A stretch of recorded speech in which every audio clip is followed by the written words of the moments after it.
Margie, it's great to see you. Yeah. Good afternoon and welcome to today's Creation in Crisis. We're excited to be offering Paul Taylor's work and the Dreamtime. It's a gray day here in Wisconsin and it's perfect for Dreamtime. Gail, will you take it, please? Thank you, Penny. This is Creation in Crisis, where we move as the situation moves, and we were born out of a concern of when things really started to take a turn. And I heard Terry Patton talk about that again today, when you realize we really need to get down to work. And so we're here today to consider the fact that we are stuck in our own, I may say at least most of us that I know of, I am stuck in my own Western concept of the world. And as we know from Einstein, you can't solve the problem with the same attitudes that created the problem. And if we want to be one, as we talk about so often in conversations, then we need to be one with indigenous people and other cultures around the world. And hopefully they either confirm some things that we've known by intuition, or else they add a new edge to it that we hadn't thought of. So it opens us up to each other.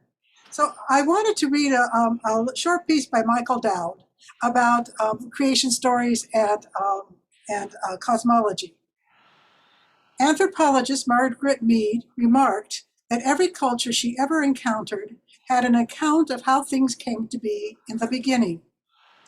Every human society developed a story or set of stories that revealed the truth, as revealed by observation and intuition, of the origin and nature of the world, why things are as they are, and our role in the destiny of things. A people's cosmology is their sacred story. The cosmology of the Bible has had a great effect on the thinking and institutions of the West, and on our understanding of our relationship to the rest of culture and nature. For centuries, Westerners imagined that God was a supreme landlord who resided off the planet, separate from and superior to nature. We thought of ourselves as separate from and superior to nature also, because our sacred story told us that we were created in the image of God. Thus, progress became equated with exercising increasing control over nature for the benefit of humans. Until recently, these beliefs were taken for granted and rarely discussed. Paul Taylor, our guest presenter for today, has dedicated his life to gathering and preserving the wisdom of the indigenous Aboriginal tribes of Australia in order to loosen the grip of Western cosmology on people and the planet. Paul is an acclaimed Australian performing artist who delights in celebrating the culture of his homeland through story, song, dance, video, painting, and didgeridoo. Paul is also the director of the Yuba Dreaming Project, dedicated to preserving the cultural heritage and wisdom of Yududuma Bill Harney, senior Australian Aboriginal elder of the Yuba clan of the Wardaman people, and directs the videos of Harney describing Yuba cosmology. Paul has collected stories and wisdom of the Yuba clan and has directed several videos of Bill Harmony, sharing his tribe's cosmology by telling tribal stories on sacred sites of his tribal lands. Paul will be sharing several of these with us today. Paul is a man of many talents. He has several recordings on didgeridoo. He has been an actor. He is a painter, a musician, and a video artist. And I hope you will soon see. He has a host of Aboriginal-inspired community paintings from his many workshops around the world. Paul is presented to the Parliament of the World's Religion and has received numerous awards on art, culture, diversity, and storytelling in Australia and in the United States. So I'm very pleased to welcome for us today, Paul Taylor. Welcome, Paul. Thank you, Gail. Yuba Yarwin, those words are really not easy to say, and that means eagle hawk. That's his clan, and Idum Duma. It's almost like the Y and the I connected or silent too. Idum Duma is the sound of thunder, so he's connected to the thunder beings in American Indian heritage, and if you think of, and it's onomatopoeia, so idum, idum, idum, idum, dum. So it's as if you're listening to thunder from a distance, and they always put it all into words. So that's the way the birds were named, after the sounds that they make as well, in the same way. So their language comes out of the land. It's all about the landscape and caring for country. Caring for country is the principal legal spiritual system that operated throughout Australia for thousands and thousands and thousands of years. And they were one of the most joyous people on the planet when my ancestors arrived, and they wrote about it in their early diaries. So our academics are now studying the early writings of the first Europeans who came to that country, and they said these people were the most joyous they'd encountered, the last continent on Earth to be colonized. So I thought I'd do an acknowledgement of country. Is that okay? And Yes, definitely. which, before I go, because otherwise I'll just keep talking. And here's a song. We're going to learn it at the end. We'll do a little ritual at the end, but I just thought I'd introduce you to a little bit of the language. And the songs are the things, the principal aspect of the dreaming, the spiritual legal system. We're going to talk about all these things, these words. De nalariane, de nalande, de nalariane, de nala, de nalariane, de nalande, de nalariane, de nala, de nalariane, de nalande, de nalariane, de. We would like to, I would like to, and we would like to honour the Indigenous people, the custodians of all the lands where we come from all over this country. Wherever we're sitting right now, and where I'm sitting in Laramie, Wyoming, is the traditional land of the Northern Cheyenne, the Southern Cheyenne, the Shoshone, the Arapaho and Lakota people, and all the first peoples that were on this land. We honour and respect the culture, and we honour and respect the elders past, present and emerging. And so this is something that's been going on in Australia for over 20 years, and now I see it as a custom that's going around America, and in this state where I am in Wyoming, they have been doing land acknowledgements. And I don't know where all of you're from all over the country, if you've been noticing that this practice. And this is a really, I think it's a beautiful practice to honour the traditional people, and it's a way of making peace and truth-telling and honouring those who came before us. And I was back in Australia recently, and I was amazed because this practice has now gone into the airlines. So when I was travelling into Darwin to go up and see Bill, and I was on an airline called Jetstar, and as we were about to touch down, the hostess came on and said, we would like to honour the Larrakia people, the traditional owners of this land that we're about to touch down on. We honour and respect the elders past, present and emerging. They say that statement. And they're doing this all over Australia now. It's on the airlines. So you have this awareness of Aboriginal culture, and it all goes back to this spiritual underpinning. I'm going to show you a map that actually, and I want to introduce you to a website as well. There's old Bill. This is the Yuba Yarwin Dreaming Project. This is my dedicated work over 30 years, and how I ended up doing that, that's an interesting story. But anyway, there's Idum Duma, the sound of thunder.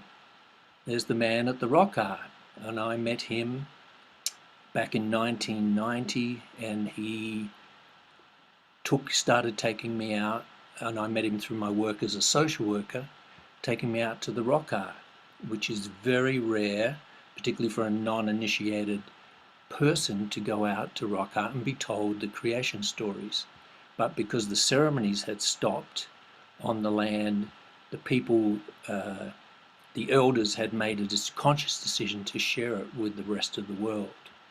So we're going to go to down here. You've got all these. This is where there's a bank of 50 to 60 educational video clips, and this is my attempt to articulate this wisdom,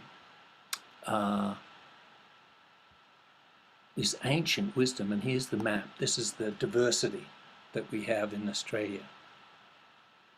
Okay, 50,000 years, 250 language groups, and if we go in, you've got about 500 to 600 distinct cultures. If we go up into this northern country here, this is Darwin's up in this region, and we go into the Waterman. This is where Bill's country is. And Gail mentioned that I was recording Aboriginal tribes. Really, my work is focused on one across here. And so I'm going to make some generalizations of culture, which is always difficult. But my focus is on, with permission, I've been focusing on the Waterman people and how it fits into the greater picture as well. The Waterman, the Youngman, and we have the Woggaman. That's a language grouping around here. And Bill can speak the languages of all these neighbors because they traded for thousands of years. They were trading, and they were doing ceremonies together on the boundaries, and they were singing, dancing, doing rituals, eating together, and this was part of their practice that was given in their legal system, that was passed on. All goes back to their creation story, and these practices created relative peace throughout this amazing landscape. If we go back, this is as big as your 48 states, right? The Waterman country would be, in here, would be probably about 3 million acres in here. And Bill's managed to get about 1 million acres back, and where he resides on this country, and that's where I go and visit him every year, right? Right throughout the country. You've got this amazing, right up here, you've got, you go in some of these places, kilometers down the road, you've got a totally new language spoken. This is old stuff, very old stuff.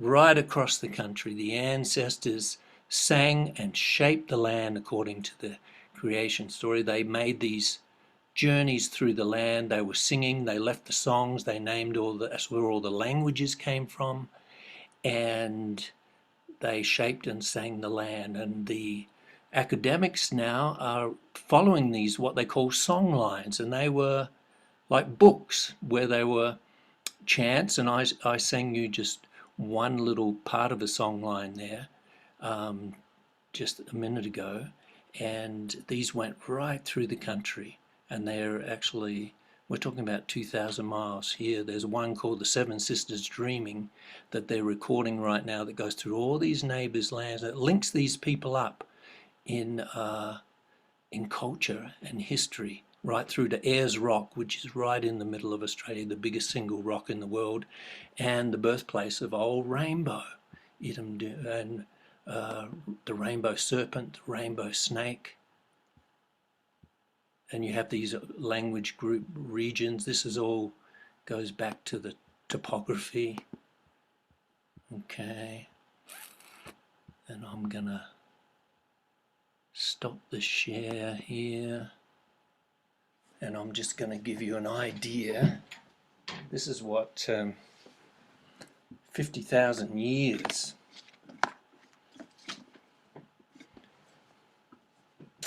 And I have this rope that I do to explain how old this stuff is. This beautiful culture. So here we've got about a foot. So you take about a foot. An orange dot is a foot.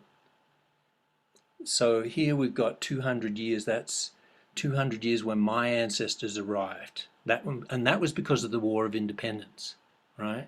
That they actually sent the convicts, the rejects from Europe, to Australia because they were desperate. The prisons were overcrowded, and they were being sent to Virginia, Georgia, and Delaware at that time. So New Australian history, colonial Australian history, and American history are all closely intertwined. Now here we have Columbus, 500 years, landing in North America and the beginning of a new society, if you want to call it that. And then we go 1, and we go 2, we go to the birth and death of Christ here. So you've got 2,000 years.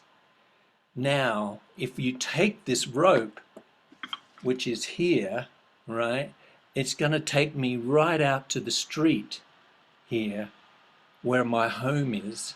So we're talking about 50 to 60,000 years of culture compared to the beginning of my European settlement, which is right here.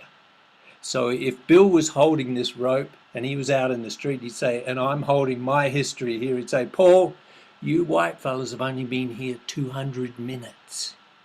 We've been here since the beginning. The scientists tell us it's 50 to 60,000 years, but we say we've been here since the Dreamtime, since the beginning. We've always been on this landscape. So we're talking about, anyway, the point there is this is some really old stuff. And the whole notion of the dreaming and the dream time, and we were going to look at some of these terms, and also dreams, what all that means. So I thought it's time maybe to listen to Bill, unless you got any questions. If hopefully everybody's following me, and you're hearing me okay and everything. Good. It's good. We're on mute so we don't interrupt you, and we'd love to hear from Bill next. Okay, so we'll go to Bill, and I'll introduce the website a little bit more too. Okay, so this takes us back here.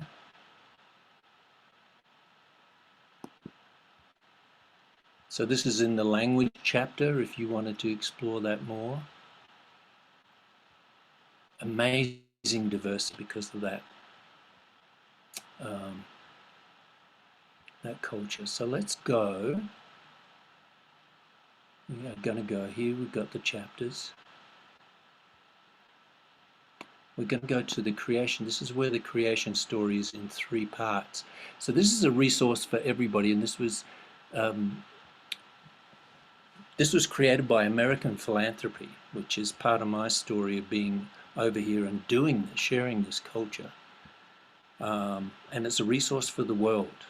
And it's really all about focusing on giving Bill and Indigenous wisdom a voice. So we'll go into what Bill calls the dreaming. And the backstory to this video was I got a call. I was in doing the research. This is dedicated field research over 10 to 20 years and still is ongoing. So the whole 30 years that I've known Bill.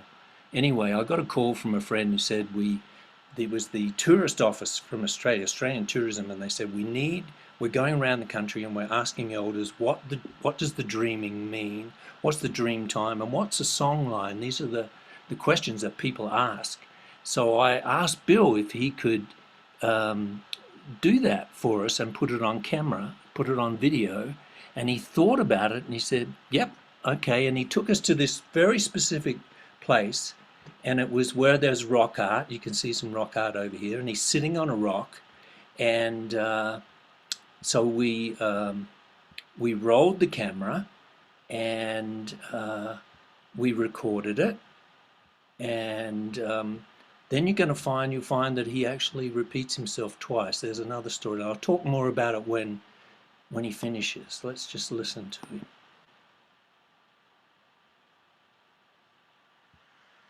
So what happened there? Oh, there he is. Now I am sitting here. Okay, see, we aren't seeing that. So I bet it hasn't, you have to go through the screen share to pick it up. I wonder if that happened this time. Okay. You have to start by sharing screen, that green button. Okay.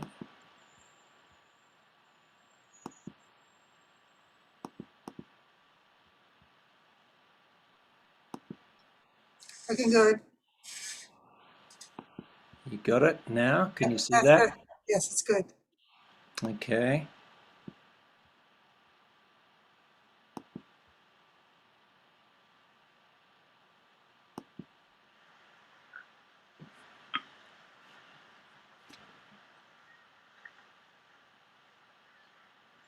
Now I am sitting here in this rock here. This rock here. The dreaming put it there. Dreaming put all this rock here in a dream time. And made a song line with this to name all the rock.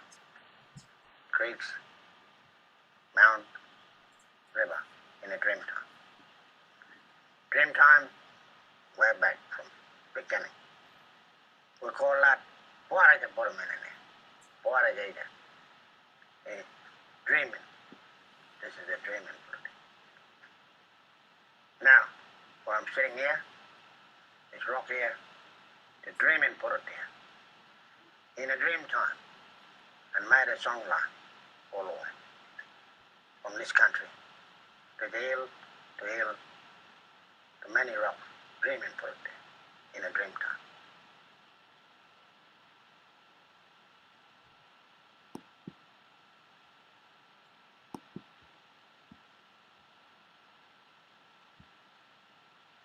Okay. So we'll go back. There we go. So we go back to me. Okay, I'm getting used to the technology here.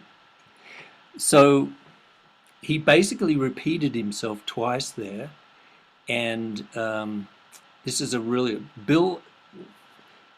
To explain, Bill has not had a Western education in any way. He got very limited writing. Essentially can't read or write. He's the smartest person I know. He can speak 7 languages, and so his English is probably his third language of those seven languages that he speaks. But what he does is he gives us a gateway to this really old spiritual wisdom from a person who's gone through full ceremonial law in a way that it gives us a gateway to understanding this spiritual history that is unique to somebody who's gone to a Western school. And my role has been to take that and then act as a bridge for understanding. So that's what we're sort of doing today, and we did that in all over America on stage.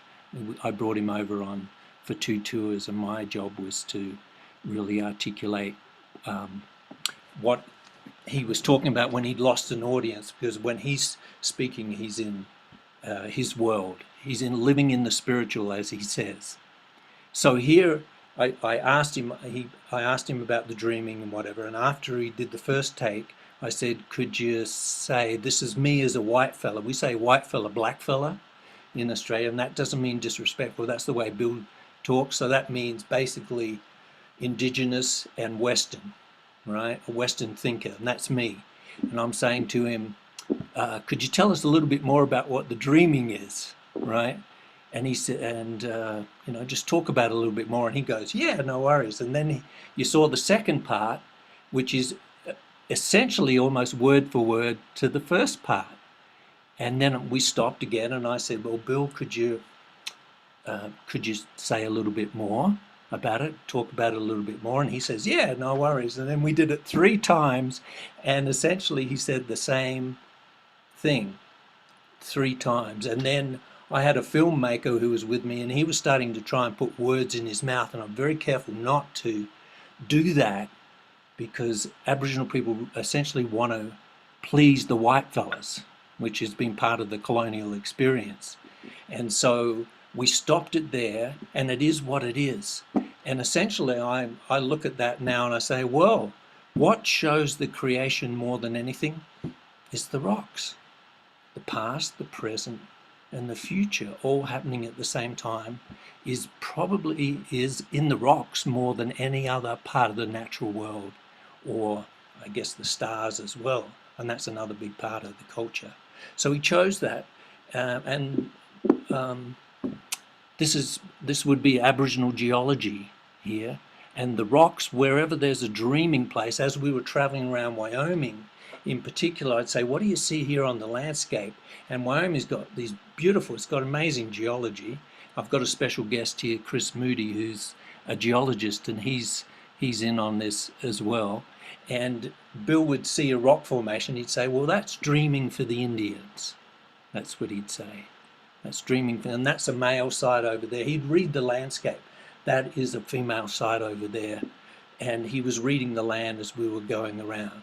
So the creation, in particular, sacred sites, dreaming places, they call these dreaming places, are connected to rock formations. And so that shows the dreaming. So here is me. I'm going to show a video of me trying to explain what the dreaming is in a Western way. So we'll go back and we'll share the screen, and then we can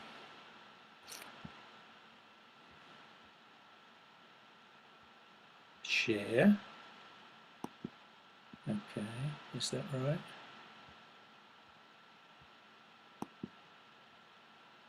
So here's me as a white fella trying to explain the creation story and give an overview of the dreaming. According to the Aboriginal people in Australia, in the Dreamtime, the great spirit ancestors came down from the sky. They came up out of the earth. They came out of the oceans. They swept across the land, shaping the land, giving birth to the land and giving birth to the people. And they were singing. With the songs, they brought the dances and the paintings and the ceremonies to the people. And the ceremonies teach the people to this day to care for your land. This is the principal law of the dreaming, is to care for your land. And that's how you learn to care for each other. This is called the law. For Bill Harney and the Waterman people in the north of Australia, my teachers, they have 3 major ancestors. There was Rainbow the Rainbow Serpent, who came from the core of the earth and made the oceans, swept across the land and made the rivers throughout the world. He took the sound of the running water and he gave it to the termite people in the Dreamtime, and they were the ones who ate out the trunk of the eucalyptus tree to make the sound of the didgeridoo. There was Nadi, who was the Sky Father, a long, tall, skinny fellow. I can relate to him. And he is the boss of the sky, the boss of the stars. And he fell in love and he married Dum Dum, the frog lady, who is the Earth Mother. When Nadi and Dum Dum got married, when they were singing together, they got married with the song. Then Rainbow brought the rain and gave birth to all the children on the land. The mother and father, Nadi and Dum Dum, then began to teach the children the songs, dances, paintings of caring for the country. They handed out the totems to the children, and your totem is like your ranch brand, your land title, which gives you a very specific piece of land to look after. Nadi, the Sky Father, and Dung Dung, the Earth Mother, taught their children the law, the caring, the dreaming. There was a major point in the creation story where everything changed in the world. The Sky Father, Nadi, gave a bag of teaching, caring songs to Mud Barongo, who is the creation dog, who later becomes the dingo. He then went across the land on a journey on a song line, on a walkabout, passing out the songs, the teaching, the caring songs. There was a little boy, Yarwin, who was following that creation dog, and he was watching, he was learning, he was paying attention as he passed out all those songs across the land. Eventually, the dog went to sleep under a rock overhang. The little boy came along and he wasn't sure whether the dog was maybe asleep or whether he was dead. He called out to him, but he didn't even move. So he said, well, maybe he's dead. I'll go up and check. And he found a piece of flint, and he went up and he cut the dog's leg, and the dog didn't move. He says, oh, I think he might be dead. And then he said, I'll check him one more time. He went round to the dog's ear, and he cut the dog on the ear, and all of a sudden, Mud Barongo, the creation dog, let out a mighty howl, and all of a sudden, the world changed as we know it to this day. Some of those people walking around changed into their totems. People changed into kangaroos. Some people changed into the emus. Some people jumped into the billabongs to become the crocodiles and the fishes. Some people changed into the insects like the grasshopper, which is Bill's principal totem. Some people became rooted in the ground to become the magnificent, beautiful eucalyptus trees.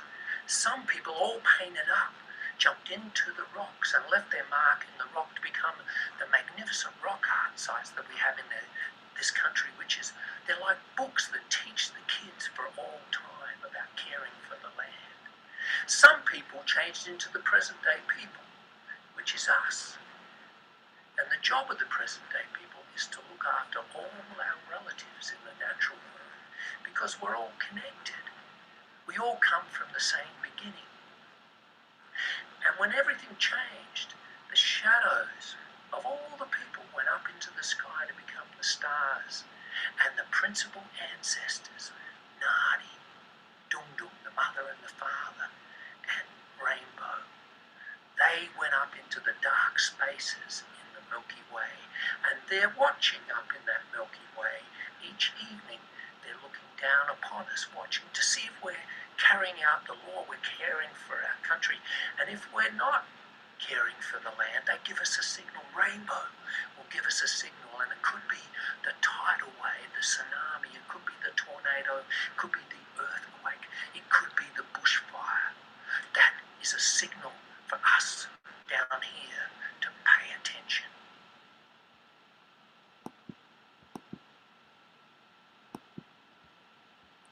So we'll go back. Do I stop share? You got me? Right, we got you. That was great.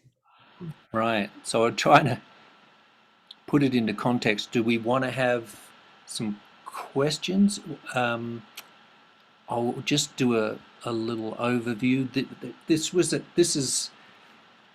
is a key point. And right across Australia, all those 600 groups had their own unique story of how their landscape changed from the spiritual to the physical. Spirit came first, and then it became physical matter. And that's the dreaming. The dreaming is that spiritual that's inside everything: plants, birds, animals, insects, rocks, us. And it exists in all of creation. And I don't know of any other way of saying really that's the cosmic Christ.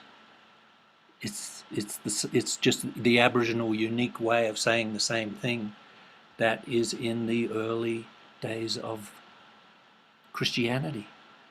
And I think all comes from an indigenous beginning. If we go back to the indigenous and the first thinking, and I think that's what formed those religions as well.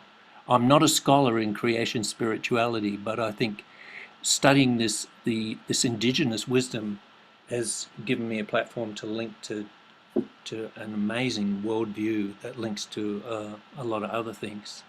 So this again then links to the Big Bang in our science, which would have been, the dreaming would have been the energy of the Big Bang that created the stars and the planets from the stardust, and what we were created from the stardust, and that is also the dreaming.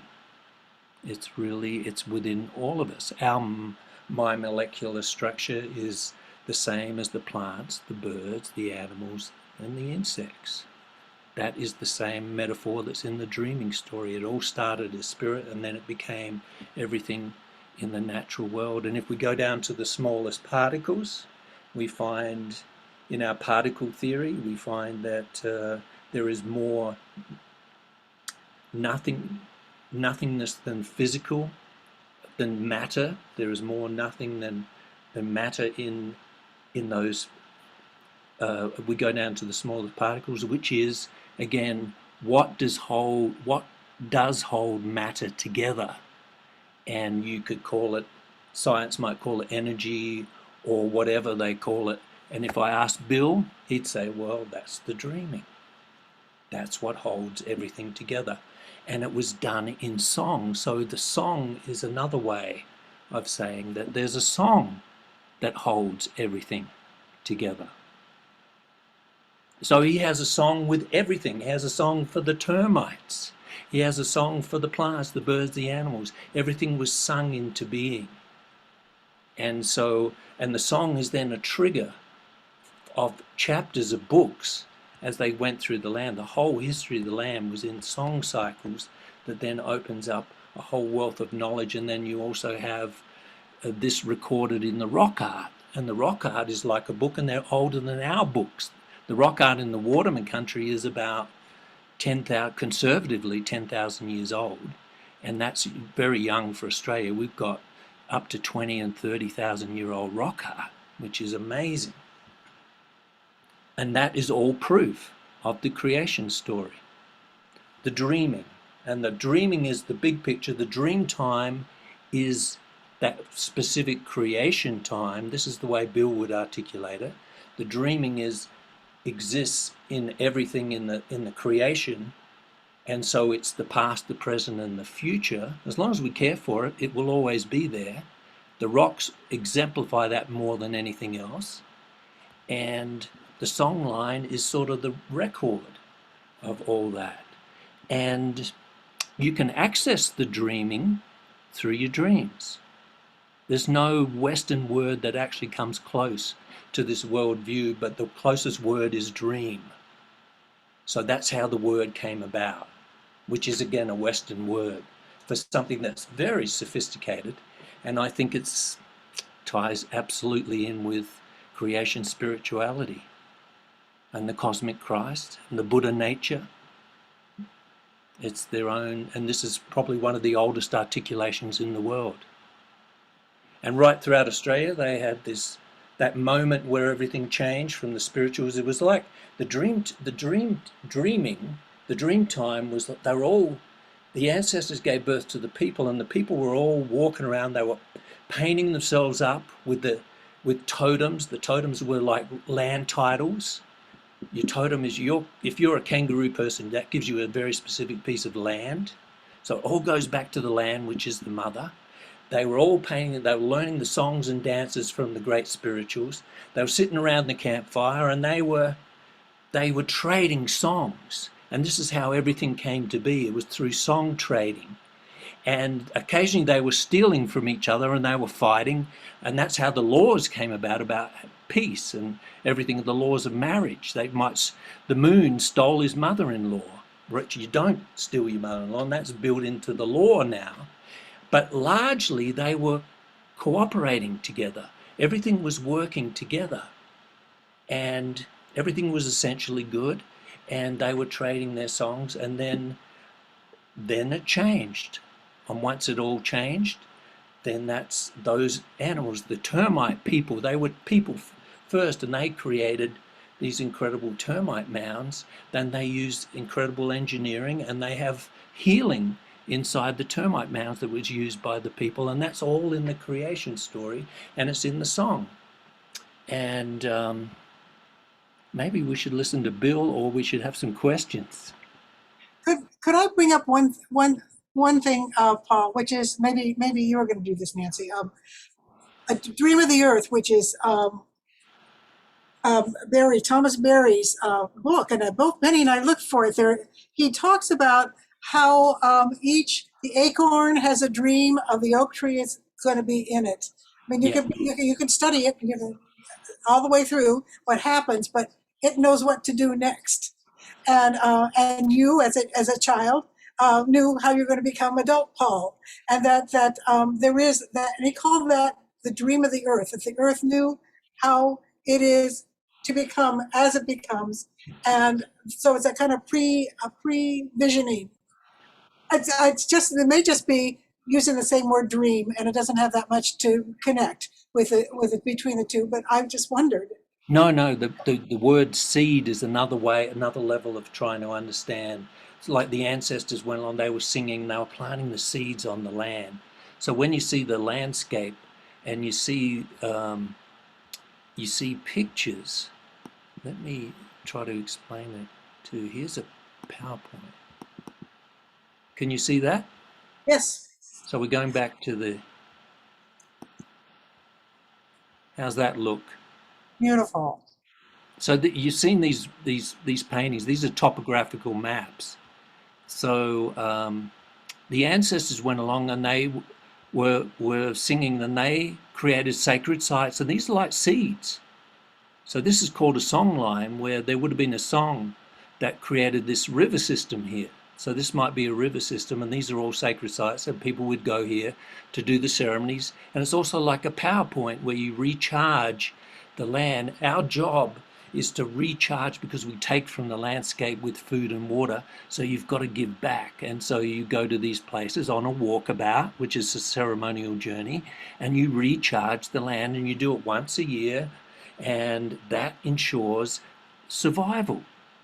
This is called caring for country. And so along here we might have, say, 2 river sources here. On this side we might have the kangaroo people own this land, and then you have the crocodile people over here and the emu people. They would come together on the boundaries, do ceremonies, and this is how they learned how to share their water, because they were sitting down. If there was a conflict, they would not sing and dance and do the ritual together until the conflict was settled, and there was what they call a good feeling. There was a good feeling amongst each other before they did the ritual. And this was how they created peace for thousands and thousands of years. And they certainly had conflict. They had ways of dealing with the conflict. They sat down and they figured it out before they certainly, and from all the accounts, there was no genocide in this system. And it all goes back to the creation story, the dreaming, where the dreaming was this spiritual underpinning, almost like a constitution that underpinned the whole country, and everybody had their own unique story of their individual landscape. And they didn't go around and say, well, my story's right and yours is wrong. These people didn't say, well, my story's right and yours is wrong. Everything was okay. All the creation stories were okay. The details varied depending on the landscape, because everybody's landscape was unique. But the underpinning was the dreaming that created the peace. If that makes sense. Nancy Cosgrove, you had a question. Do you still want to ask it? I do. Thank you, Paul and Gil. I wanted to ask about when you were telling the story, Paul, in the video. Yeah. You talked, there was one time when you talked about the big change, the change happened. Yeah. What is that? Is that the change from spirit to matter? Or yes, what? Exactly. Yeah, it was the change from spirit to matter. Okay. Spirit comes first, and so matter is actually held together by spirit, which is what Aboriginal people call the dreaming.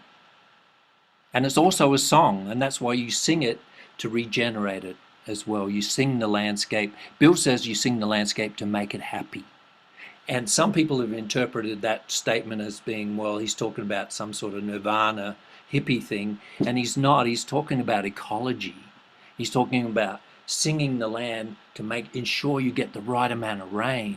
When you get the right amount of rain, then all the mothers of the plants, the birds, the animals, the insects, all have healthy children, and everything is in balance, and you've got all your food and your water in balance, and it's survival.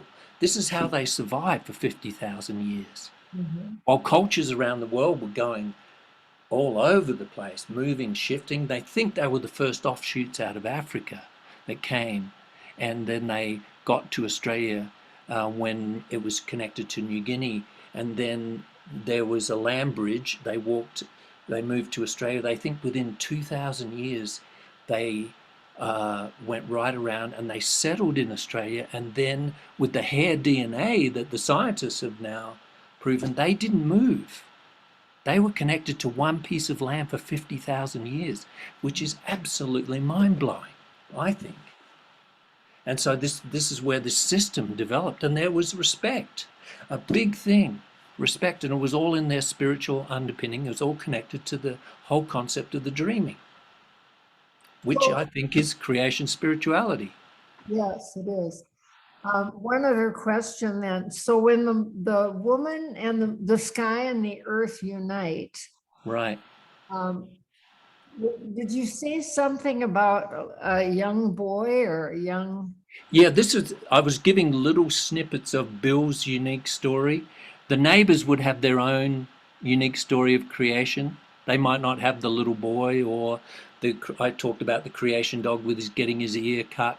So when the creation dog, who later becomes the dingo, he howls, "Wonga!" And that's when the world changed from spirit to the physical world. Okay. And you see this right across, these stories right across Australia, his own unique stories depending on that landscape, when the spiritual people change into the very landscape. Plants, birds, animals, insects, rocks, trees. And it's all metaphor. Thank you. It's beautiful. I love it. If that makes sense. Yes, thank you. Thank you. Mary Jo, you have your hand up. Is it still in the flow to ask a question? I do have a question, or maybe a comment, and I'd like to hear what Paul has to say, but I've always been fascinated with the concept of pilgrimage and in the, Western Christian world. Can you hear me okay? The pilgrimage, is that what you said? Yes, the concept of pilgrimage Right. that you would find in the medieval Christian world, well, right up until maybe, the 20th century. And where pilgrims would go out on the land to special sacred places to be renewed, but also, the idea of maybe renewing the land where you stop. And I'm just wondering if you have any ideas about that in terms of healing the earth during this ecological crisis that we're facing. Especially in the West, like renewing the idea of being a pilgrim soul and going with a community of people to sacred sites. Yeah, I think that the way you describe pilgrimage is almost identical to what they would call a walkabout, which is a sacred journey where you're actually going seasonally to sing those places up, to regenerate them, but also to regenerate the people. You're right, you're dead right. It was all about healing. So that's a very good question. How do we apply that to our wounded mother right now, to our landscape? Maybe that's the challenge for all of us, is to renew that sense of sacredness with places. I'm teaching an honors class right now at the University of Wyoming, and we're going out to what would be considered sacred sites, certainly by American Indian standards or sensibilities, and trying to replenish and look and going around our town and looking at possible sites that are right in the middle of town where there's a spring. Where there's a spring, that's the eyeball of Rainbow. Rainbow brought water to the world and is connected to the core energy, to the core of the earth. He came up and made the oceans. And so wherever water comes out of the ground, that's the eyeball of Rainbow. And that's a sacred site. And that's your survival. And it teaches caring. So I don't know if I've got an exact answer to your question, but I think that's a great point. I think that's a challenge. How do we renew? You know, another thing, Paul, and Matthew Fox talks about this, is how science and spirituality and mysticism are coming together at this critical time in history. And, you know, it does feel like we might be moving closer to our indigenous ancestors in that respect. I think even in physics, and I'm not an expert in this area, but they're now talking about a consciousness that imbues the earth, and it's a wise consciousness, and they're even starting to talk about it as a loving consciousness, and this is coming from physics. So I'm just wondering if you have any thoughts about that in terms of connecting how we as Westerners can implement some of these ideas and practices of the more indigenous and our indigenous ancestors as well. We all have indigenous ancestors. I listen to NPR pretty regularly, and ever since particularly over the last 10 years or even 20 years, when you used to have Michael Toms on with that wonderful show. Anyway, I've listened to the side, he brings in the cutting edge scientists, and I listen to it and I go, well, that's what Bill talks about. I hear it all the time, and I think I'm hearing it more and more and more. Just all the science of the body, the seed of our mental health is in our stomach, and that is really indigenous. Bill talks about that all the time. They call that good bingy, which means happy stomach. And that's the side of well-being where our students have been talking about it, which is animals teach us that too. So I hear stuff I hear the scientists, and I'm just listening and hearing that. I think more and more. So I would agree. There's definitely a shift going on. There has to be. There's a rebirth. So the culture, the essence of the culture is the rituals were passed on, and the law. This is LAW. The spiritual law is you've got to care for country, right? This was their survival for 50,000 years. You care for your land, which is your mother, and that's how you feed your kids, right? And by caring for something bigger than yourself, you learn to care for each other, right? And so applying caring for country to our places where we are, they call this scaffolding. If you know your stories in your community, whether it be a science story or an indigenous story, if you know the story of your landscape, you have a connection. It teaches caring. If you don't know where your water comes from, how can you care for it, right? And so this is the basis of a healthy, just, vital community, is having a relationship to your landscape, and it gets down to survival, and that's caring for country. And we can apply it to our communities. How would you care? I don't think, did I ask that question, Gail, in the beginning about where our water comes from? No, you didn't. You talked about it before everybody got on. I talked about it, but I was going to start by actually asking everybody, do you know where your water comes from, that flows into your homes, where you are now, your businesses, your colleges, your universities, or wherever you are. And you do. That's great, because we're going to come back to that at the end. I'll show you what some of the work that I've been doing within this Laramie community associated with water and education on water, which is caring for country in our communities. So this is just an idea for actively taking this into our places. Now, it seems to me when you're saying that, you're kind of bridging back to what Penny said about the taking regional care of waterways. That's a little bit closer to what the Aboriginal tribes were doing when they sat by the sides of the river, Right. working it out. Working it out. They had songs for everything too. So that's how they were connection. Bill, the way Bill walks in the world, he'll have a song, and we went through just about every department at the university, and he would have a song. He'd start off, I got a song about the grass when we went to the ag department, and the grass has got straw, which is tubular engineering, an indigenous wisdom.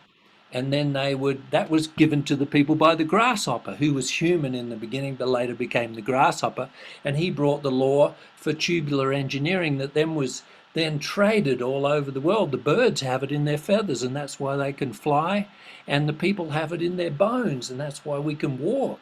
And it just goes on and on and on. And the ants and the termites build their nests with tubular engineering, and the termites can build these nests that are like 20 foot tall, which is amazing engineering. Anyway, I got off on the tangent there. That is called in the wisdom, it's called the cosmic tunnel as well. It connects back to the cosmic tunnel, or to the cosmic tunnel. I don't know if I want to go down that path right now, but Well, we have a lot of interest in questions, but I'm yes. wondering, before we segued those in the last 15 minutes. We got 15, yeah. Yeah, can you say something about, or give us an example of the music? Do you have videos of that? Yeah, let's go back to Bill, because I think Bill articulated. Let's go to a sacred site, a spring, and where he's actually telling the song and the story that's associated with the creation of this spring, which I think is really beautiful. Okay, we'll go back to the website. So if we go to our Yuba Yarwin dreaming, we'll go to the land chapter, and here you see Peaceful Dove Rock Hole. So you can, on the left side, you see these. There's often about 10 choices, and it'll take you to the video. And most of these video clips are like 5 minutes long, so they're not too long. They can be used for teaching in a classroom or whatever. So it's not too passive. And here he is. This is a place that we went to, and we recorded. Bill took us to the rock art, where we recorded the story of the Peaceful Dove Rock Hole, which was a few kilometers away. And he kept saying to me, well, the rock hole is just over that way, and he kept pointing behind him. And I kept asking him, well, where is that rock hole? Let's go to it. And he kept avoiding. And then I, after about 3 years, because I'd recorded the rock art story, I wanted to see the real thing. And eventually he woke up one morning and he said, okay, I'm going to take you there. And so I think he dreamt on it. And paying attention to your dreams is really important. Anyway.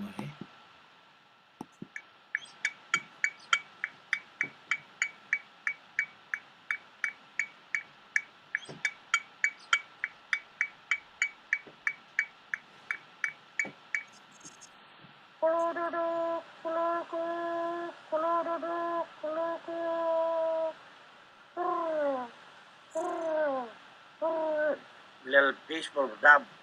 And he went over there dug a hole because there's no water around this country in a place called Coloropcha. Way out in the never never.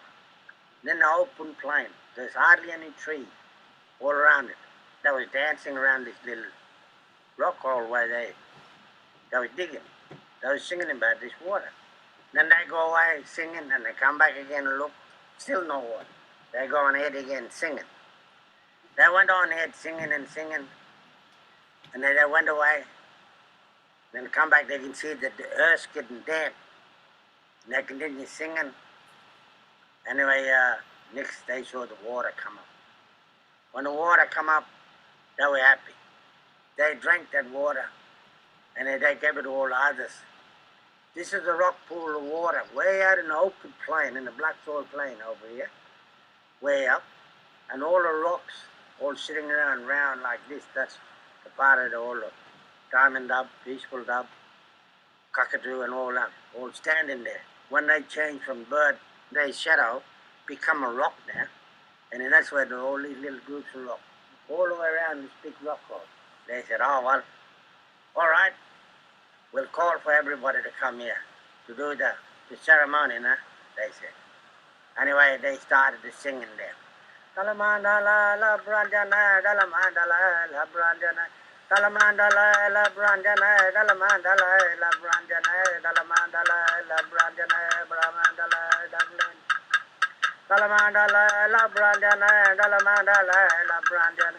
Dalamandala la brandana, dalamandala la brandana, dalamandala la brandana, dalamandala la brandana.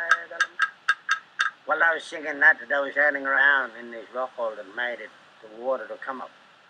Morondondolo, morondondolo, ya jajala, ya jajala, morondondolo, morondondolo, ya jajala, ya jajala, morondondolo, morondondolo, ya jajala, ya jajala, morondondolo, morondondolo, ya jajala, ya.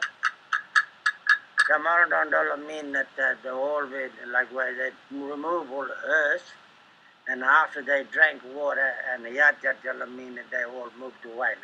And they left all the marking and tracking there. And that's what all those little pointy rocks like these. Very interesting, lots of rock holes standing around like that.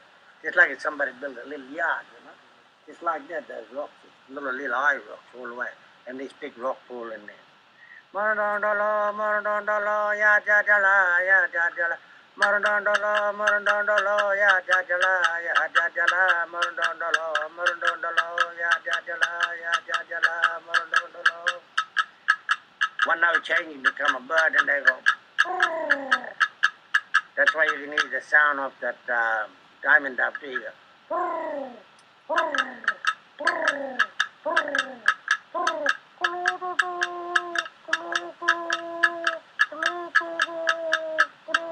Changing all the different shit.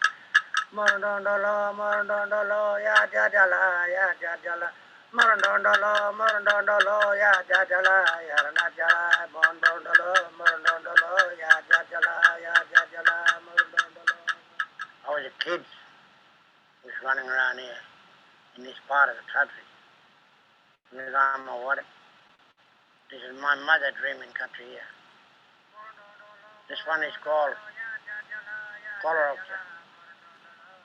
Coloropcha is all a diamond dub, dreaming, and peaceful dub, dreaming. So you can hear that sound of the diamond dub still today. We are Nanyang and Bulma, that meant water coming up and rising. And everybody come down and have a look, they were happy. This whole rocks, everywhere you see that part of the old diamond dub. We're sitting around in a group all around in here. And they were happy. So the male was down that side up top. And all the female were down here. They're the one that made it happen to this water. This is the real dreaming sacred side. For women, ceremony place, my mother country. Later on, when a white man come along, they call it dummy rock hole. This water never go dry. It was being sung by the Diamond of Dreaming. In early day, we used to come on foot, or and we always come over and camp. It was the most big ceremony place for the people over there. A lot of initiation been done over there with a lot of old people up top in the plateau. The last time when I came here, back in 1957, when we mustered the old cattle here. That's a fair while ago. When I was a kid, growing up, when I was a stockman, they always come down, have lunch and all this sort of stuff. This water was full like this all year round. Never go dry. But now in spiritual mind, the old rainbow keep feeding the water in this magnificent rock holes. And that's been like this since I was a kid anyway. And a black vessel, the Aboriginal name called Barwini. The Barwini is like a slight vessel, you can see, very thin and long and flat. A diamond of use, you can hear the sound on the wing. And all this a flat rock here, you can see, it's like a cabin stick. It makes a very loud sound. I get this little sample, and I get this another one here. Oh, this one might. You can hear that.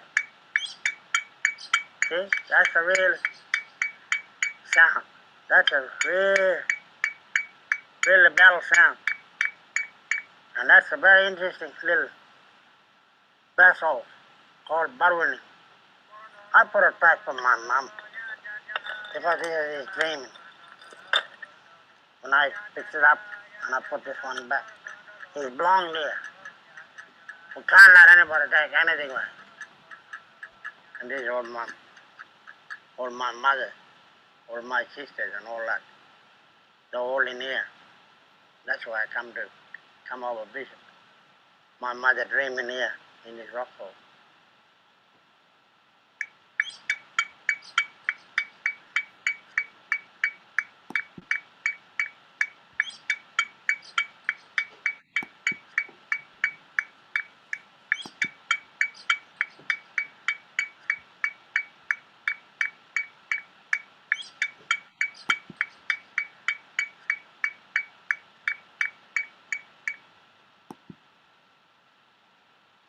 Where am I?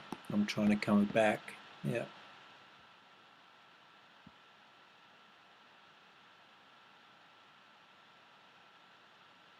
You're back. We're seeing you. Okay, good, good. Uh, Still- Yeah, something I found, maybe it's because it's a little bit more about from my country, so I can I related to it quicker, was the film you had about Dino, let's see, about the Devil's Rock. Oh yes, Devil's and, Tower. and Towers, and it was, of course, has a lot of justice issues in it for us, which Right. a lot of this has. How are you willing to share that? Oh, Yeah. it's good for We now. could- yeah, let's go. So, all right.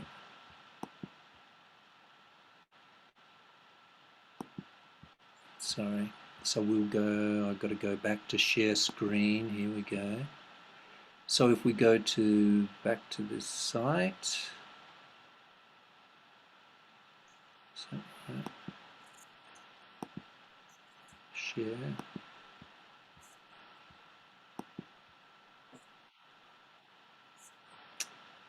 So I've lost it. Where are we?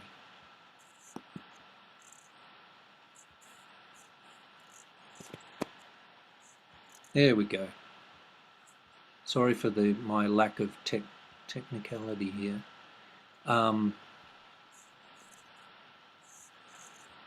So if we go to this Peaceful Dove Rockhole, if you go to read more on resources on each site, there is a bunch of links. And so this is going to take us here on this occasion to Vine Deloria, and I wanted to introduce you to Vine Deloria, who's the great American Indian writer, and who I was fortunate enough on my journey to hang out with and meet.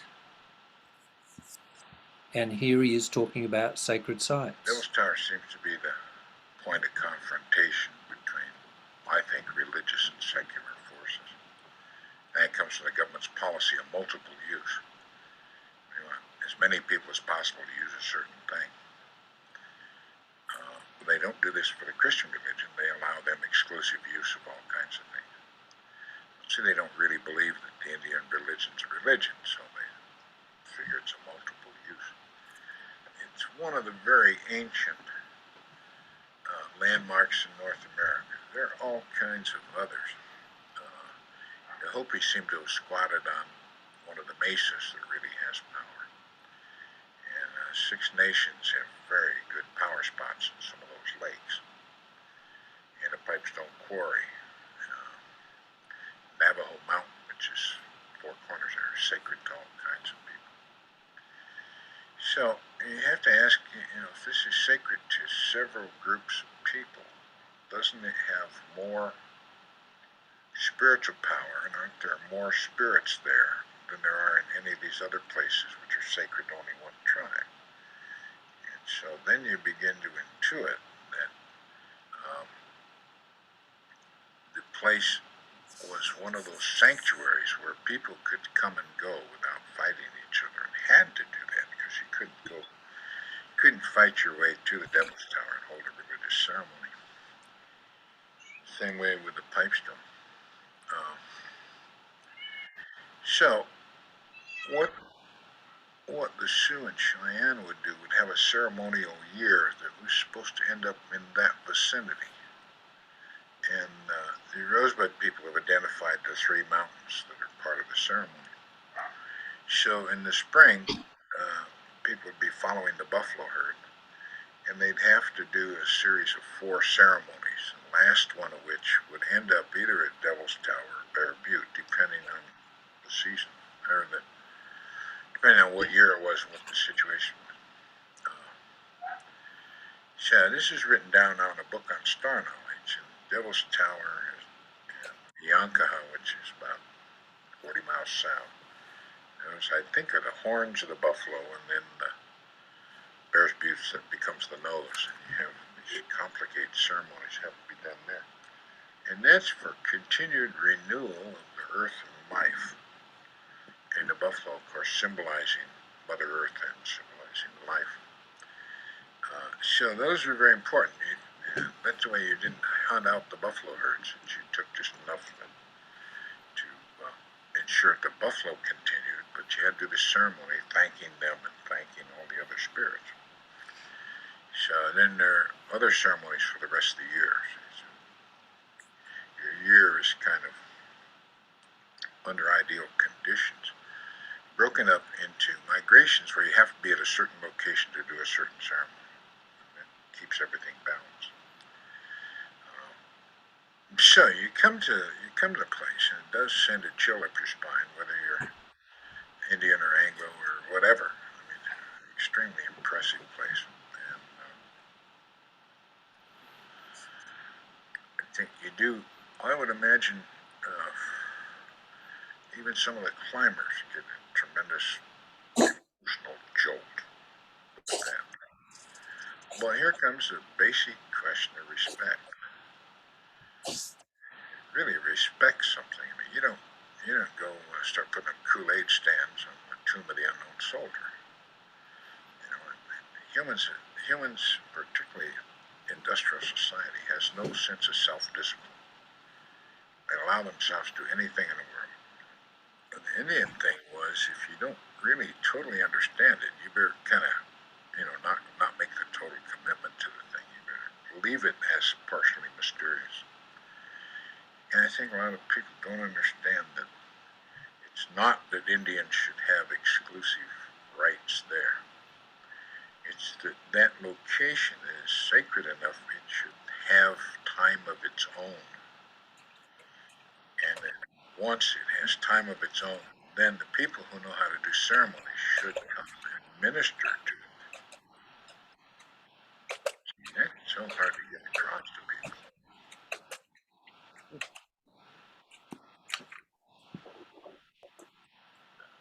Wow. So if anybody has ever read any or heard of Vine Deloria, I would recommend him as a... This program was sponsored by the Jesse and John Dance Fund. Where's that from? Since 1962, these lectures have been a forum for distinguished scholars of Is that national off the- and international reputation. Okay. It may be that it's gone on past it for the, there you go. Yes, I should have. There we go. All right. Well, this is the time we've allotted. I'm so appreciative. It is entering a different world. And I think my quick question before we entertain anyone else is are people of the desert a different spiritual nature than the people of the water in Australia, and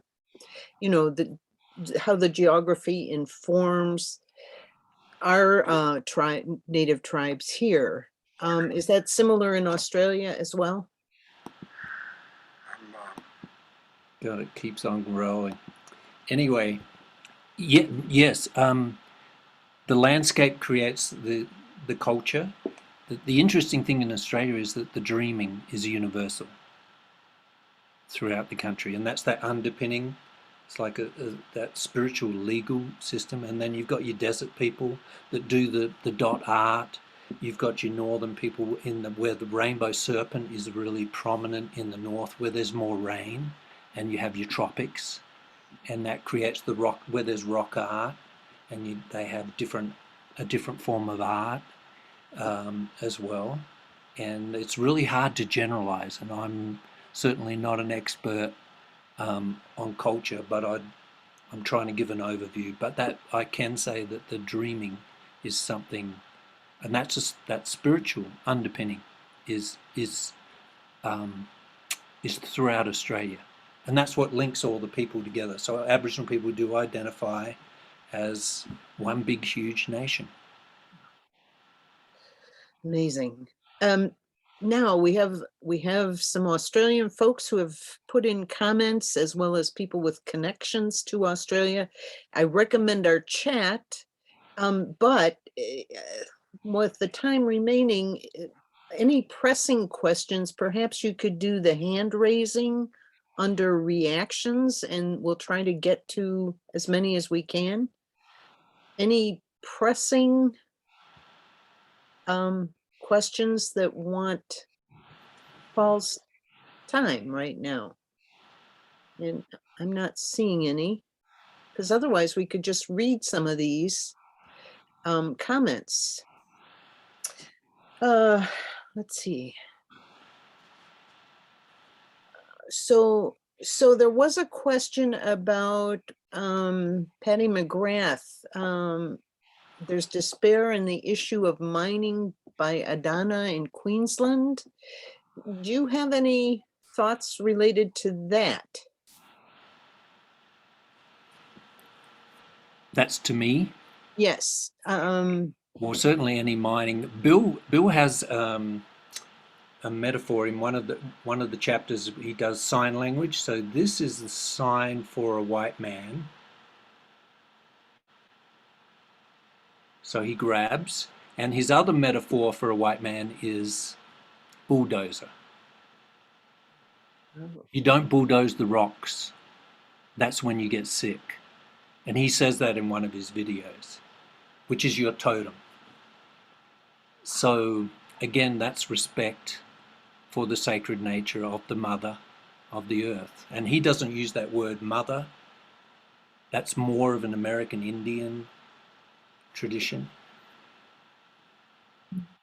But certainly respect for the land. Caring for country is the essence, which came from the dreaming, caring for country. So yes, it's very, very troubling. And often those mine issues are on Aboriginal land. About 1/10 of Australia has been handed back since the civil rights movement that came to Australia when I was going to university actually had a huge effect on Australia, and we handed back about 1/10 to Aboriginal people.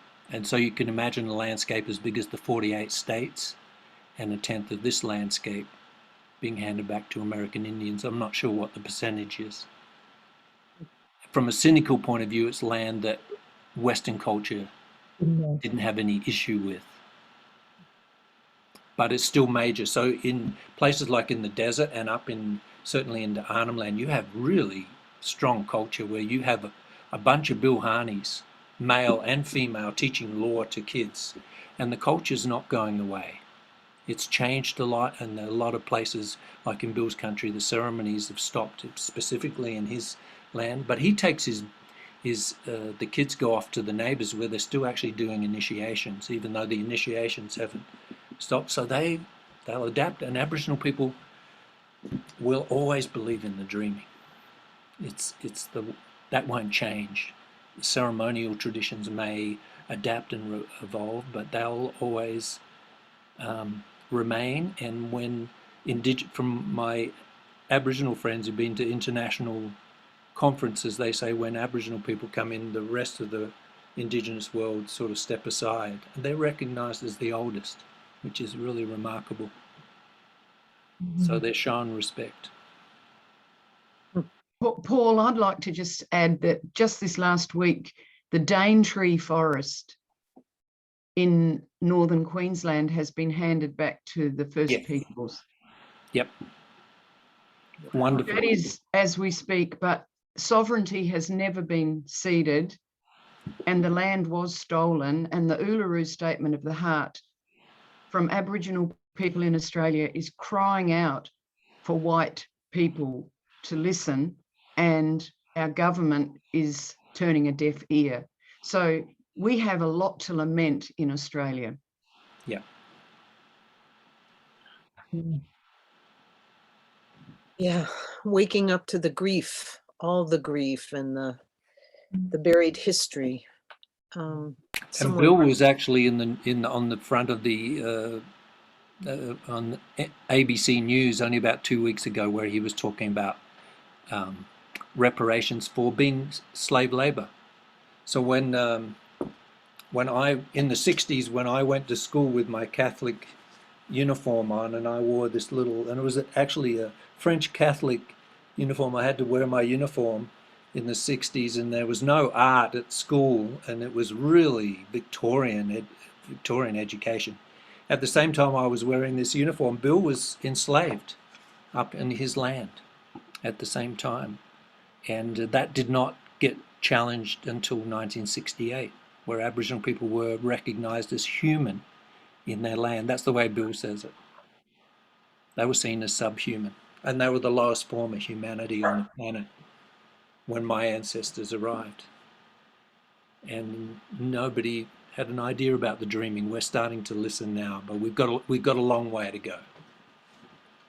Where did you go to school, Paul? St. Michael's College. In Adelaide. In Adelaide. Where are you from? Originally from Adelaide. I'm on Wathaurong country now in Victoria, Geelong, but I know St. Michael's. Yeah. I was highly influenced by the American Civil Rights Movement. So after I graduated to university, Donnie Dunstan was the premier.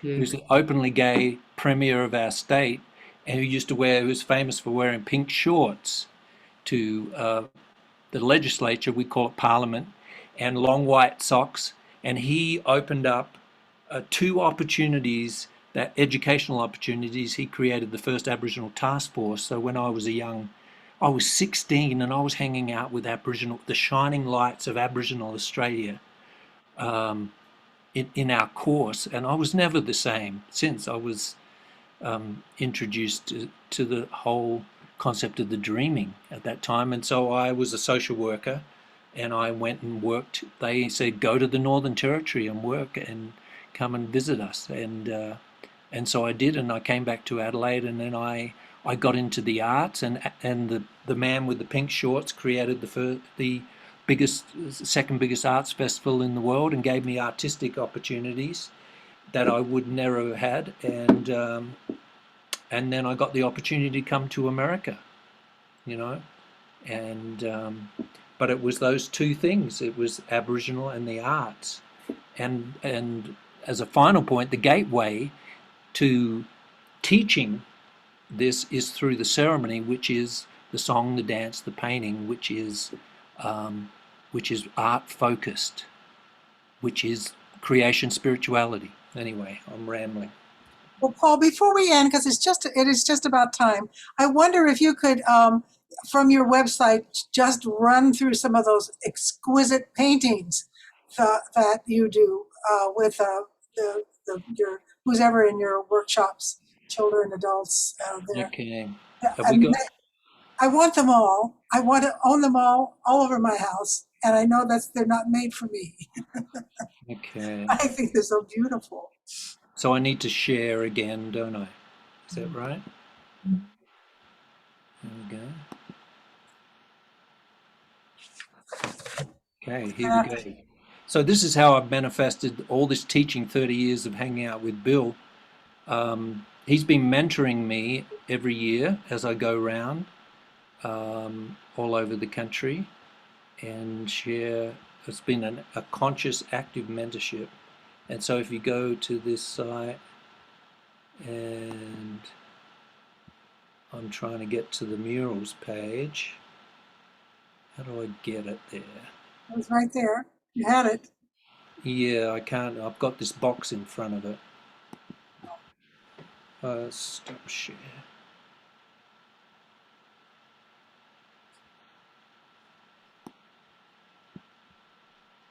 Hey, I'm having trouble. You got it. If I go there, I've got this Zoom box in front of it, so I can't get to the. You can move the Zoom box. Can you? Yeah, you can drag that. Where do I do? Oh, there we go. Okay. So the Laramie High School mural project. So we've been articulating our water story through these 4 murals over the last 4 years, and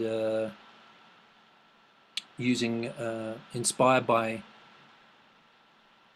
Indigenous Aboriginal art and culture, and these are the stories, and they each have a different aspect of the story. It turns out that 50% of our water comes from the Snowy Range and the Laramie River watershed, which is represented by the Rainbow Serpent here. The other 50% of our water comes from an aquifer, which is here the creation story where Rainbow, both male and female, brought water to the world, wrapped themselves like the double helix. So the students use this symbolism in the art, and anything that falls on these hills here comes down into our water supply. 50% of our water comes from the aquifer, 50% comes from the river. And the problem with an aquifer, the challenge is articulating how the water moves underground because you don't see it. So here we have this. This is working with Chris Moody, who's here, paying attention, I think, if he's not bored by now, showing how the geology of the aquifer, how the water is so dynamic on this slope. It actually is very porous. We've got sandstone, limestone. It comes through, hits a fault, comes up, forms the river, and has the eyeball of Rainbow, which is the spring. And this is a topographical map showing basically our place with the hills, the slope where the aquifer is, and town where we are. This is a symbol for the town, and the river down here. And all these dots here, these are the springs where the water just pops up. It goes underground and then pops up in these springs here, and we tap that water and it flows into our homes. And this whole area is very vulnerable to development. So our challenge there is to really pay attention and actively be active in protecting it. And this is a whole area that's actually been saved recently, a local initiative which is about 7,000 acres. That's actually a recreation area that's going to protect our aquifer. But we've got all this other area to be careful of as well. So this is applying this wisdom in the local community. And these are 2 of these are around town. 2 of them are up at the high school right now. Wow. Paul, this has been so rich. I hate to bring it to a close, but we might have worn you out too. But thank you so much for letting us know the richness of tribes that have been around for 80,000 years, and also somehow we managed in some of our intuition a little bit to be on the same page every once in a while. So there's some hope that there's some of that in us, besides having been so westernized all this time. And bless you for your work and for your bringing this the wisdom of Bill Harney to the world, and also then a wisdom of Bill Harney to the children and the people that you serve in your your workshops. It's really a beautiful work and life that's really mattered. So Absolutely. thank you. Thank you. And it's a lot of fun. I have a lot of fun. Good. Did you still want to end us with a ritual, or are you ready to go? No, we can do that. Okay, let's try this song. See if you can try one of the oldest languages in the world. Okay. So it's got a little tongue roll in it. So it's like a Spanish tongue roll. And this is called the Pay Attention song, which is about bringing happiness to the land. So you could take this, and this is one of the ones I teach in the schools. I get the whole school to teach this, to sing this song. It's really beautiful. De nalariane, de nalende, de nalariane, de nala, de nalariane, de nalende, de nalariane, de nalar, de nalariane, de nalende, de nalariane, de nala, de nalariane, de nalende, de nalariane, de. And then from your seat, if you wanted to do, this would be the ritual, which would be a very symbolic representation of the Wonga ritual for the landscape. So you're going to go for the mother, you tap on your table. De nalariane, de nalende. And then you're going to go up for the sky father. So this is connecting to the mother and then to the father. Right. De nalariane, de nalende, de nalariane, de nala, de nalariane, de nalende, de nalariane, de. One more, we'll do one more. De nalariane, de nalende, de nalariane, de. And then at the end of the rituals, Bill told me this, they get right down on the ground, all the dancers, and they pat it into the ground. So the song's going to go into your home, and you go, ah. So you're patting it into your home, and then you go up, and then you put your voice up to the father. This marries the father and the mother, so it brings the happiness to the land. Then you go, yay! Right. So we'll do it one more time. And here we go. Yay! Okay. Thank you very much. Little ritual. Oh, what a blessing to do that. That's wonderful. Thank you so much. Thank you all. Thank you, everyone. Thank We'll you. see you next month, where Drew Dellinger will be our guest. Thank you. Thanks, everybody, for listening. Thanks so much, Paul. Thank you so much, Paul. It's wonderful. Really wonderful. Oh, that was very rich. Oh, thank Great. Oh, really wonderful. thank you. Thank you so much. Thank you. That's fabulous. Thank you. Thank you so much. Oh, wow. Yeah. Boy. Yeah. Whew. Good intuition, Gail. There was a point like 5 months ago. I said, whoa, we are only thinking about this as Westerners. And this has been so helpful in seeing how a community of people, humans, can put life together in a whole different package than the woman. It's so liberating. I think there's a word that one of my mentors used, which is called, to describe it, is called pragmatic mystic. Ah, It really, because it's really so land-based. It's all survival-based. yeah, yeah. Yeah, and the doves are the creators, and the toads are the Yep. creators, and the serpent, I mean, and the termites. I mean, it's Yep. all it's all this kind of like churning life right on top of this, right on top of the surface, and down below too. It's I kept thinking about the termite video where he's actually chops open a termite mound and he has a look at the termites, and then he says, this is the song that they use to make the nest. So really shows the dreaming. And he sings the song and he leans over to the termites and they're all sort of crawling around.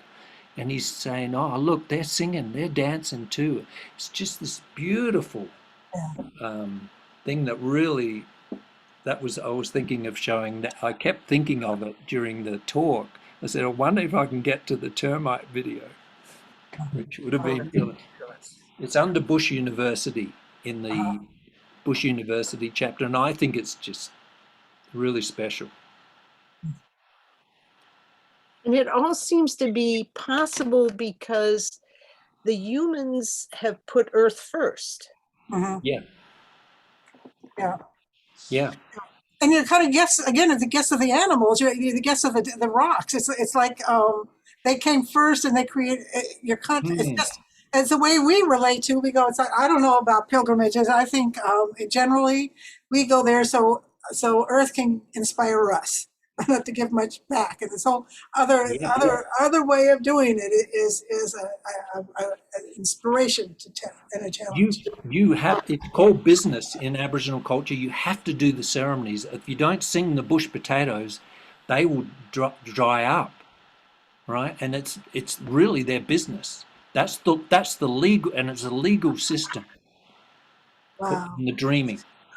I remember going out to a community, and it was Easter, and they were doing this. And it was a mission place, and they were doing Aboriginal style Stations of the Cross. And I thought, when I was growing up as a young Catholic boy, I hated Easter because we'd have to sit on a pew and kneel for about 2 hours. I think it was 2.5 hours or something on the Saturday. And when I was like 8 or 9, I used to dread it. This was the best crucifixion I'd ever seen, the best Easter ceremony I'd ever seen.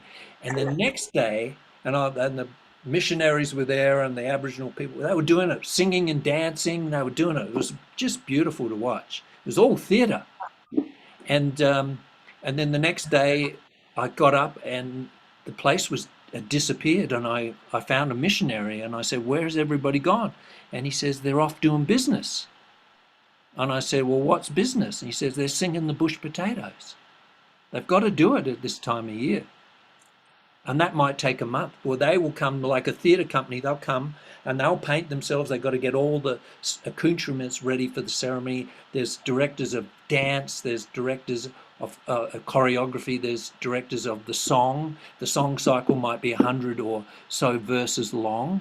So you've got to practice everything before you. And this was the control mechanisms that they had, like peer review, to make sure that the ceremonies are done correctly. Because if you don't do it right, you could get, if it's a rain ceremony, you can get a flood, right? That's how serious it is, the business. Business is serious. All the bush potatoes might dry up if you don't do the ceremony right. This is the belief system. So they were off doing business. But science has shown that if you play music to plants, yes. And my local Home Depot was doing it. I walked in and they have Mozart going on for all the plants there. If you play music, if you sing to them, it does make them flourish. Right. Yeah. That's two places saying the same thing. Wow. Okay. Amazing. Amazing. If you go to the song chapter, there's a song even for the cattle. So when Bill interfaced with the colonial thing, he was forced into being a cowboy. So he was a little cowboy. He worked as a slave, basically slave labor, for 6 months. Then they let them go because the rains came, and that was the ceremonial time. So it actually worked out really well because they could keep the education up and keep the white fellas happy. So the cattle industry acted as a buffer against their annihilation of the culture.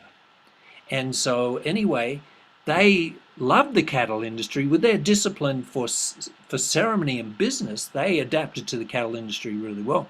They drove the cattle to the market, and they had this special connection to the cattle, as they did with all of creation. And so when the cattle went off to be slaughtered, they felt so sorry for them. They would do their regeneration songs to make sure the mothers had another healthy children in the next round, so they'll come back, right? This is the rebirth, the death and the rebirth. That's the cornerstone.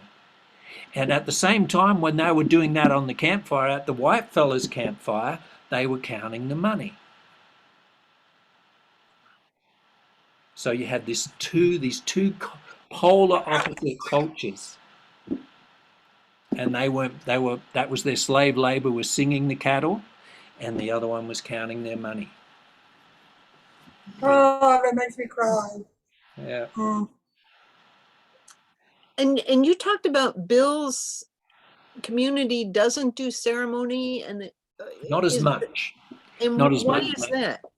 Because you don't have the legal system. You have to have a bunch of elders, male and female, on both sides, and there's not the ones left. Bill represents that there's just a couple, but the neighbours are still pretty strong across the Naliwuru, and they're across the gorge, and they've still got their social structures are still a lot stronger. So they take the young ones at initiation when they're about 13, and then 18 they do their initiation, their graduation ceremonies for caring for the land. It's really serious business, and there's cutting involved as well. So they often, the watermen cut them on the shoulder. It's almost like a tattoo. All the kids want to do is get pierced and tattooed. They understood all that, so they actually, the elders institute it. And that makes them understand how serious it is. If you don't care for the land, this is survival. Caring for country. They call that the cutting. And in our Western culture, that's a little bit touchy for a lot of people. But I look at our kids and what do? I've got my university students, I say, who's got a tattoo? They all put their hand, just about everyone. Who's got a pierce? They all put their hand up. They've all done it to themselves. So they do it at that age anyway. It's really interesting. Here's a good one though. They take this one. This is part of the initiate. They put a stick through here, so they pierce here. And that protects you in the flood water from rainbow. So rainbow won't pull you down when you at some point you're going to swim in the flood water, and so that will protect you so you won't drown. So they do this piercing through the nose. Well, not sure it would help me, but So when I see a young one with a pierced nose, I always say, that'll protect you from. They love it. I give them the creation story on the piercing.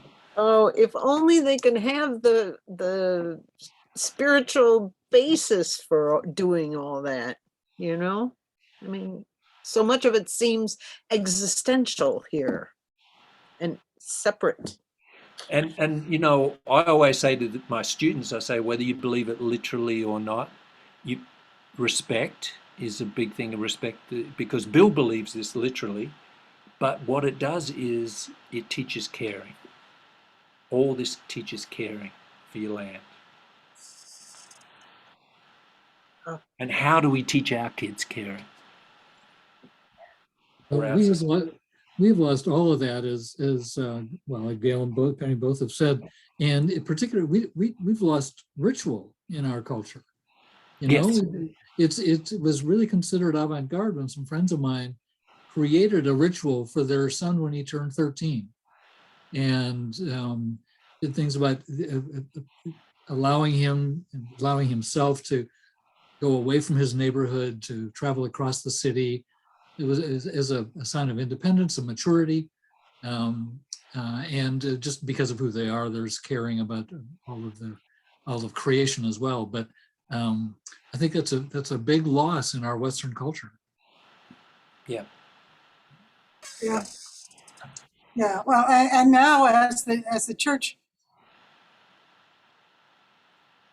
wounded as it was, the secular feeling, among us as we don't do any of those rituals now. Don't have very many left that people do together to say we're a people. Yeah. Oh, well, I must Okay. bake off. All right. Okay. I'll soothe my granddaughter, whose daycare doubled this week, and it's been really hard on her. She's 2. So I'm supposed to go, I'm going over to help. So, but there goes. Thank you, Paul. All right. Thank you. Thanks for having me. Thank you. Hey, thank you so much. And I haven't been able to come for the last year because I've been babysitting, and and thank goodness I could be here today. This is so important to me, Paul. And I'm just going to live on your on the website for a while. Yes. And I would just really love to be in touch with you. My first lucid dream was as a 2-year-old, and Rainbow Serpent